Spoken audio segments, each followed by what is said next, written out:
Evening. Hope you're well and welcome back and all that. Firstly, thank you to everybody who subscribed to get me over the 200. It's amazing really how quick you all come on for that. We have done. But yeah, thank you for that. Secondly, the other half of the farm tour will come possibly in a week or two now. I'll just get around. So I want to move one or two things and clean a shed out that's got like 9 foot of bedding in, just to make it look just so it looks a bit better than what it looks like at the minute, you know. So these calves aren't towering above us, but no, that's how it is. But we'll get to that. And then but today's job is I've got to remove some sheep, build a wall or two and just float around, you know what I mean. We'll do a bit of that today. But anyway, firstly, I'm trying something different. We're feeding the wedding shed, as they're there. I'm not stood up on top of the feeder wagon, you can see I'm stood there. Trying something different. I normally give them 6 bales straight up and it feeds them a week. Chuck some old crop bales in amongst it, does a good job. This week I thought I'd try and do something a bit fancy and try and see if I could mix it to see if they eat the bales more evenly or what have you. And currently this is how it's going. Not very well, as you can tell.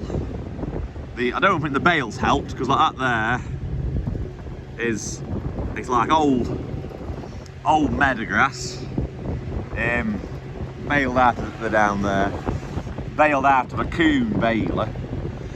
Very solid, but when you put them in, they don't weigh half as much as you think they would weigh.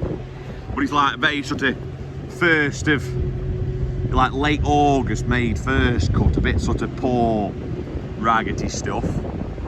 There's not a lot of milk in it, but you know what I mean, it feeds suck paps and these young things up there. It isn't too bad of stuff really for them, like, you know what I mean, not much power to it, but it's just a field. It's a field I get given for mowing a field. I mow a field for a woman who then makes little bales of it, and then she gives me this other field as payment for mowing the first field. Well no, so there's 2 of them bales in here. See, 2 of them bales, and there, if you can see, that's an old crop bale I chucked in over the top. I was hoping it to mix up well, but at the minute it doesn't seem to be just doing its job overly well. But anyway, we'll let it mix and see how it goes on. It hasn't mixed as bad as I thought it was going to. It's chopped up pretty to a nice-ish length. So I can't find any old crop amongst it, but obviously the old crop's there, it went in. See, like, it's not too bad really, that. I don't think what we've gained in chopping it up, I think we lost some diesel time and wear on the feeder wagon mauling through myself, so I don't think I'll bother doing it again. Lesson learned. I think I'll just, well, I knew what had happened, just in case I just thought to see how it go with it, how they eat it like, but it, because normally I normally don't, let's say I dump 6 bales in and then scatter a couple of old crop amongst them, then in a day or two when they've ate the old crop, I'll scatter a few more down it, like, you see. But this way they're obviously mixing it in, they won't just favour one sort, will they? But yeah, I don't think it was worth the time. If I got it on like a straw chopper that I could just dump a bale in it to just blow it straight out, perhaps not be so bad. I could like layer it, couldn't I? But it'll, well, no, it's alright. I say, they're eating it, it's the main thing. It's keeping them fed. Well no, right, onto the sheep. That's bad, it's not as windy, I can sit here and talk to you. What my plan is, I'm running these, they let them Scotties and like the more commercially ones, the ones that went to the Texel Tup. I'm just going to run them down the road from here, down to them sheep there. You can see, well, they're on the stubble, then they're on like 6 acres at the far end of it. One reason I'm moving them is I've got a mole catching man here, and obviously he doesn't want sheep messing with his traps, setting his traps off. So that's the main reason. But then obviously I'm getting them all together because another fortnight we'll be scanning them, you see. But what my plan is, well, when you look at them from here, hopefully I'll see them a bit. You'll see them better when we're scanning them, and hopefully I'll see them a bit better as they're running down the road. The commercially ones are bloody some big fat sheep amongst them. They have done well, and like them Scotties have done well since they've come back into sheen. But hopefully they'll they'll be all right for outdoor lambing. I mean, them chivets down there, fantastic. They are just the right condition for outdoor lambing.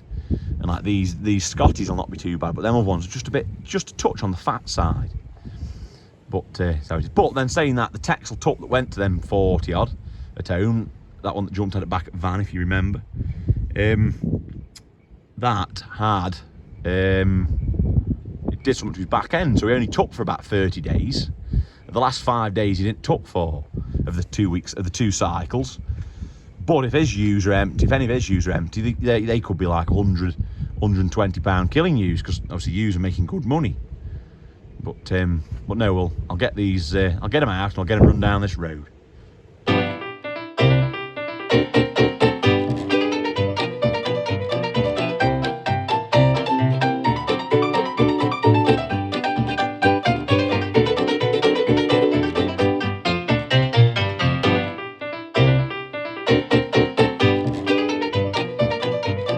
Really nice big fit sheep amongst these, especially like these backens here. But like I say, for bloody outdoor lambing, it's not just ideal, is it? Like especially that one on the right, great big fat arse on her. But anyway, we'll see. Hopefully, a bit of luck, they're all in lamb and they all go alright. But like I say, if some of these big fat ones aren't in lamb, I don't think it'll be the end of the world.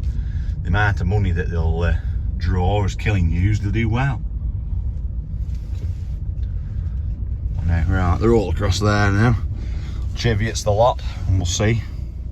But anyway, on to the next job. What I've got to do is, obviously cows have come in and trod the end of the pipe over. So now the trough, instead of running down its pipe, has made itself a nice little river. So I've got to obviously, I'm hoping I've got to dig somewhere there and find it, but we'll see.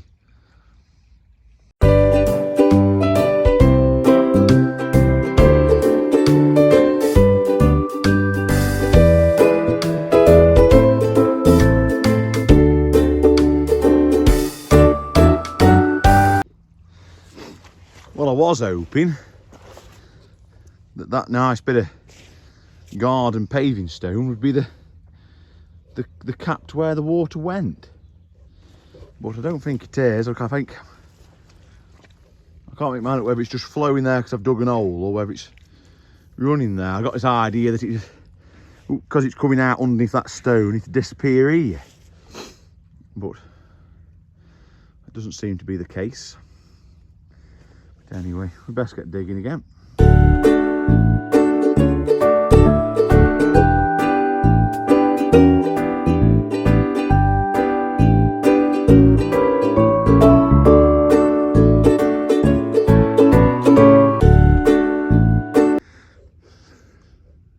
So we have a breakthrough. What I've discovered is, we can see where that water's bubbling up there. The pipe is about 6 inches lower than that underwater. So like all this, I've dug myself a little bit of a trench there, so hopefully the water will go a bit quicker. Then hopefully I'll be able to, so I'm having a guess that my pipe is in that far corner now, because the side of that tree, there's like a little lid there with a pipe in, and then it just goes so many troughs down that next field. So I'm hoping that's it. But what doesn't help is we brought up here 40 acres this, and we brought this like 18 months since. Twice, like 12 months since now, probably this time, like last, yeah, like November 22 we finally got on it. And obviously we've never touched this water trough. And I imagine the previous owner, looking how it's filled up, has never touched it for about 100 years himself. So that's once we know where it is, we'll it'll be a lot better for us all, won't it? Then I'll know where I'm digging in future times. Like, I mean, I'm just sort of messing amongst a lot of dirty water. But no. But anyway, I'll get digging again.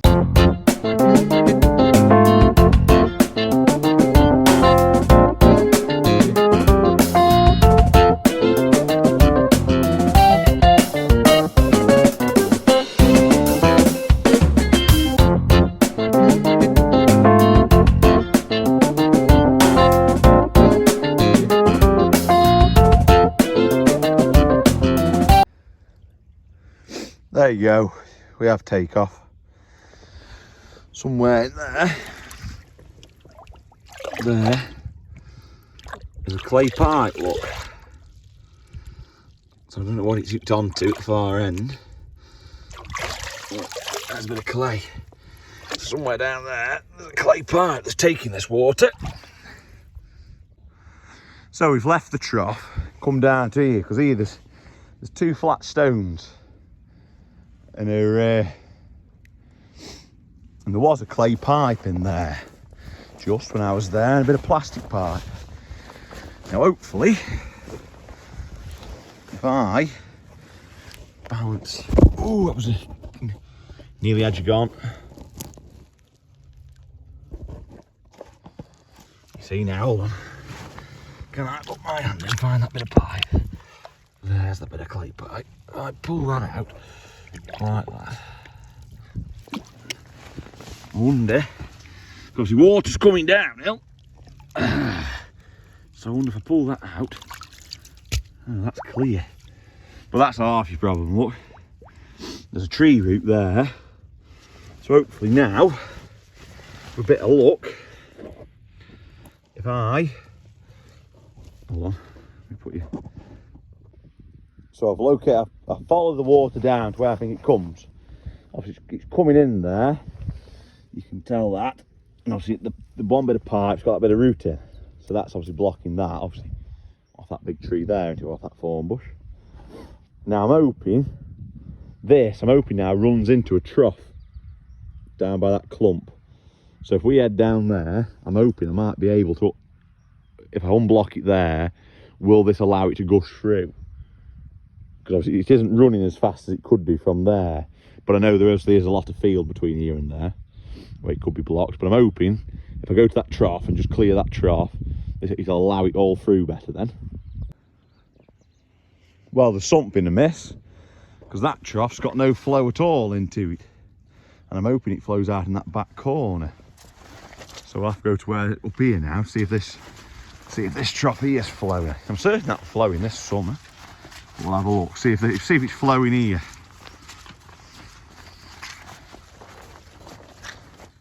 Oh, well, that's anybody's guess there, isn't it? No. So let's get digging. And in that hole, it's this running car, a bit carry now. You can see it coming a bit brown. And like in there, I've pulled a clay pipe out and I've got in there. But what didn't tell that clay pipe is that clay pipe, instead of running flat, was running like that. So obviously at this end, it's only got a small gap to allow water through. But now whether that pool there's something to do with me issue, I don't know. But I'll head back up there and see whether it's what it's doing up there now. It might be a case of, yeah, we might have to come and put soughing rods in and rod it this way, or even just dig a new bloody drain in. But we'll see. Well, I say that's there. Like I say, it's now carry. Here, there, you can see them there. There's 2 pipes, they are. That obviously he must take the water from there, run it through whatever this hole is, and they must feed his sheds. Because obviously that farm there used to belong to this land. So obviously these pipes, wherever they are, there, obviously what used to feed his sheds, I imagine. But no, so we'll head back. Right. I've just dug a bit of a trench now, so hopefully the water will go from this trough a bit better now. Hopefully just clear itself a bit quicker, in a straight line rather than like all over there and what have you. And then hopefully, like I say, I'll probably have to come back then in a day or two with some soughing rods and what have you, and see if we can rod that drain and see where his problem is. If anywhere, I reckon it's going to be in between them two, that big tree and that thorn bush there, because there'll be roots and stuff there. But hopefully it's not a big job, but we'll see. But like I say, if I can get this water here gone, that'll help no end. That'll help us out, like. And hopefully, like I say, I'll come in a minute. Once the flow's eased up, I'll come again in a minute and just try and scrape a bit more out, and we should go again then. But we'll see. Yeah, it's got a lot of flow on it, which is a good sign coming out. So that's, but like I say, I've got it trenched in better now. But what I'll do is I think we'll it's getting on towards milking, so we'll head back to base, I think, and do that job, and then I'll reconvene up here in a day or two with some suffering rods. I think do that. I think yeah, I think that's the best idea. Because like I say, I can't. My trouble is I've got to either dig that another 6 inches lower, so your pipe here is level with it, so it's going, or your pipe there, because like I say, I've got that pipe and that clay pipe out. There's a pipe in that corner. If I come up now and suff it downhill, or even suff it uphill down to that tree, we can see if it's flowing there, and then if worst comes to worst, I can suff it from that tree down then, and hopefully that'll, like I say, if not, that'll clear it that way, and then it'll get it going. But it doesn't, that joys with trees and stuff, they obviously fill the bloody drains full of roots, don't they? So we could potentially be digging a new pipe and all the way down to that trough. But you know, it's one of them, isn't it? It's how it is. If it's got to be done, it's got to be done. But we'll do that. But anyway, we'll head back to base and do a bit of milking, eh? So we'll call it a day there, eh? Hope you've enjoyed it. Hope you hope you enjoyed it. I know it's been a bit of a bitting and bobbing video. If you've stuck with it this long, you've done well. But I'm TV tested next week, so potentially the tour could come on next weekend. But if I get a chance, there's 1 or 2 bits. Hopefully it dries up a bit, because I've got some bedding muck I want to spread, but 1 or 2 things. But we can sort that. But hopefully, yeah. But like I say, when I looked last, I was on 304 subscribers. So big thank you to everybody who has subscribed since that tour. Like I say, hopefully people continue to subscribe, bring along a friend, and all that. But anyway, so we'll leave it there. And so if you liked it, give us a like, subscribe, drop a comment below if you need. Don't forget to ring the bell, and have a good weekend for whatever you get up to for the rest of it. Oh no, that's a mess. That's better. Have a good weekend for whatever gets up to the rest, for whatever you get up to for the rest of it. And I shall see you next Saturday at 6. Ciao.